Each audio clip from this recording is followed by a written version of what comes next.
povo se salvou, e aqueles que achavam que era dono da situação pereceram todos. Hoje nós somos tidos como loucos. Eu sou louco por Jesus.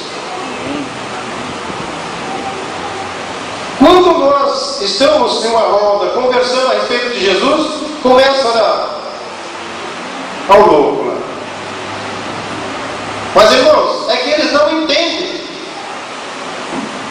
Mas ninguém vai ser inocente naquele dia. Vocês observaram a peça. E está escrito na palavra de Deus. Lá no capítulo 25, no versículo 34 diz assim: então o rei dirá: o que estiver à sua direita, vinde bendito de meu Pai. Significa o quê? Que são os salvos. No versículo 41 diz assim: apartai-vos de mim, maldito, que eu não me conheço. É aquele que está sendo julgado. Mas será que eles estão sendo julgados porque eles não ouviram a palavra? Não, eles tinham conhecimento, só que eles não aceitaram a palavra. Por isso que a Bíblia nos diz assim, que muitos serão chamados e poucos os escolhidos. Pastor Mário leu aqui no início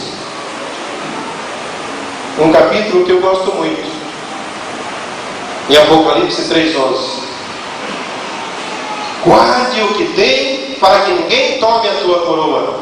Quando você aceita Jesus como suficiente Salvador, você ganha uma coroa. Só que você tem que cuidar dela. Não deixe ninguém tomar.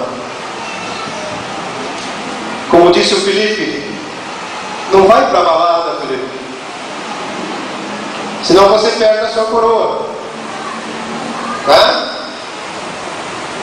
Ouça o que o teu pai diz, obedeça e permaneça com a tua coroa.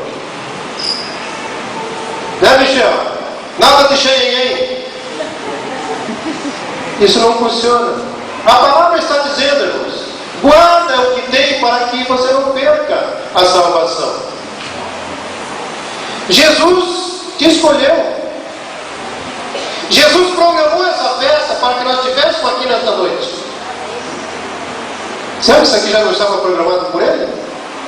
Ele não sabia que ia ter essa qualidade toda sentadinha, bonitinho. Essas cadeiras que estão vazias não é porque não tem ninguém, é que tem anjos sentados aí também.